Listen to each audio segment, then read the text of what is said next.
The galaxy trembled. They were called the Kree, or just the Kree, since their name was almost unpronounceable by non-Kree, and the name loosely translated as the People. Their world orbited a G5V class star, somewhat bigger and hotter than our own star. They were also considered to be the most aggressive and bloodthirsty race the galaxy had ever seen. Their central belief was that the universe was their playground. The Kree took what they wanted, when they wanted, and no one could stop them. Every time any species had tried to attack them, any time a species had fought them, that species' warriors had died, generally without even harming the Kree. Fortunately for the rest of us, all they really wanted were the G-class stars similar to their own. The K-types, like ours, were too cool for their liking. The light they produced was too dim and red for their eyes to see easily. Since the G-types were too hot with radiation, and the visible part of the light spectrum was too bright for us, there wasn't usually a problem. As for the Kree themselves, they were natural predators. They had evolved on a world that was warm and wet. Most of it was swamp. They were trilaterally symmetric. They had 3 arms, 3 legs, 3 eyes, 3 ears. As a consequence, they had a 3-legged stance that allowed them to spread their weight out, and their feet were wide, with webbing between the 3 digits of each foot, so that they wouldn't sink into the muck of their swampy home. Their 3 arms, and legs for that matter, each had 3 joints. Each digit had 3 joints as well, and ended in a claw that was almost as long as their first finger joint. The 3 legs allowed them to move quickly and surely across the mud, and their 3 arms gave them ample ways to grapple with their prey. Their 3 eyes allowed them to see all around them, and beam on stalks along with their ears. They could use them to detect and triangulate their prey with great accuracy. You would think their sensory stalks containing their eyes and ears, some say they could also smell with them, would make them vulnerable, but you would be wrong. For when threatened, they could pull the stalks back into their armored bodies for protection. Oh, and their bodies, as I mentioned, were armored, encased in strong shells made of an organic material that was very hard. I have seen them take a direct hit from one of our projectile weapons, only for the hit to ricochet off. All of which is to say, they were formidable natural warriors. Their intellect was equally fiendish.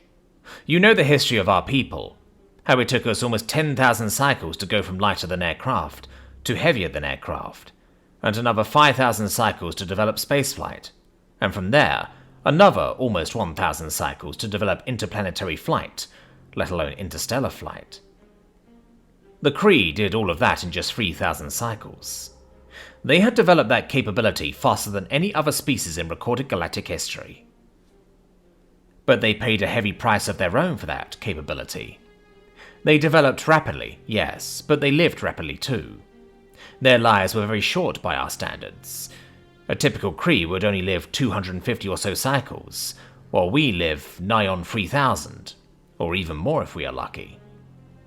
Anyway, as I said, the yellow stars were more to their liking, and they would only bother us if we had a natural resource they found useful. They would come in and take hydrogen for their ships from our gas giants, and who cared if they did?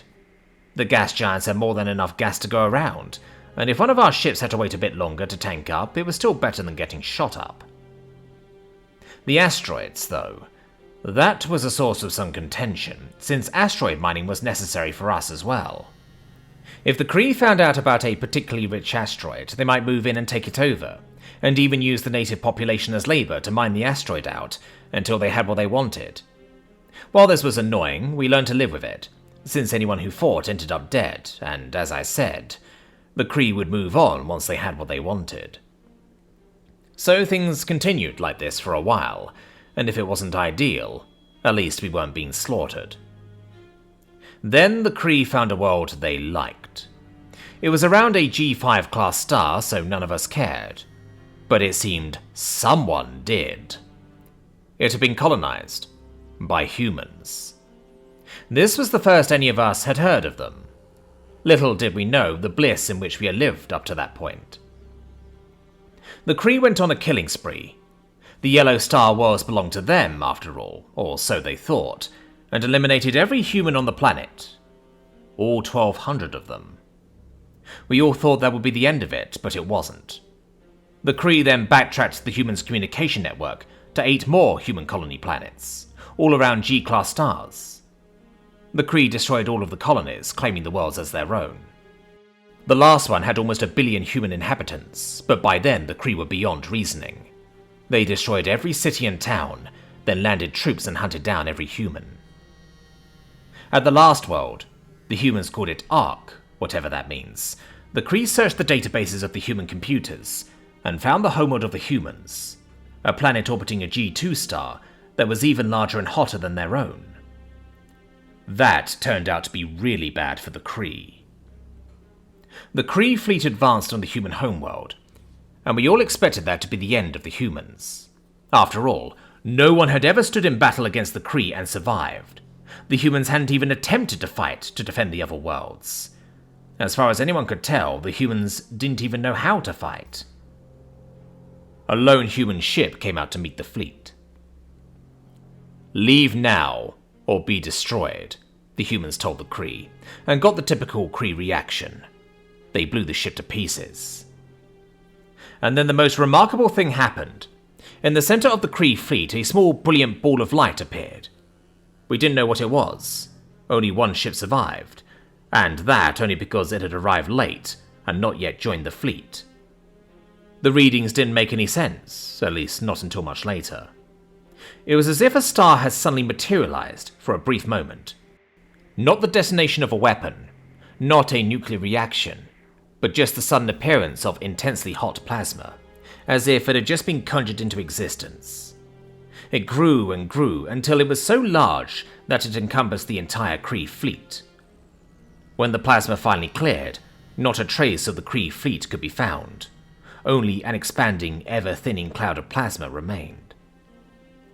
The single ship returned to the Kree homeworld and reported what had happened. The Kree assembled a full battle fleet and sent it to attack the humans. Again, the humans sent one ship to tell the Kree to leave. Again, the Kree destroyed it, and again the Kree were themselves destroyed in turn. Once more, only a cloud of plasma remained, though this one was many times the size of the previous one. The Kree were enraged. No one had stood in battle against them, ever, and now these humans had not only stood against them, not only defeated them, but had utterly destroyed an entire battle fleet. This could not be allowed to stand. Otherwise, other species might get ideas. Thus, the Kree assembled every combat vessel they possessed, and built a fleet of such might and size as had never before been seen in the galaxy. It would not be possible for anyone to stand against them. Just as they were ready to leave Kree space, a human ship appeared. Just a single one. And the human ship sent a message. Turn back or be destroyed. The Kree laughed. "This is our home system. It is you and all your ilk who shall be destroyed." And once again, that terrible plasma appeared, eating the fleet as if it were a living thing, and the fleet were its meal. And when it was done, not a trace remained of the fleet but an expanding cloud of plasma. And the human ship sent a message to the Kree homeworld. "Do not attack our world again. If you do, we will destroy you." The Kree responded saying, "We are the people of the Yellow Stars. They are ours. We will go where we wish, when we wish, and take what we wish. For what you have done here today, we will erase you from existence." The human ship said nothing. It simply turned around and left. 8 minutes later, the Kree sun exploded in a supernova. The humans were merciless.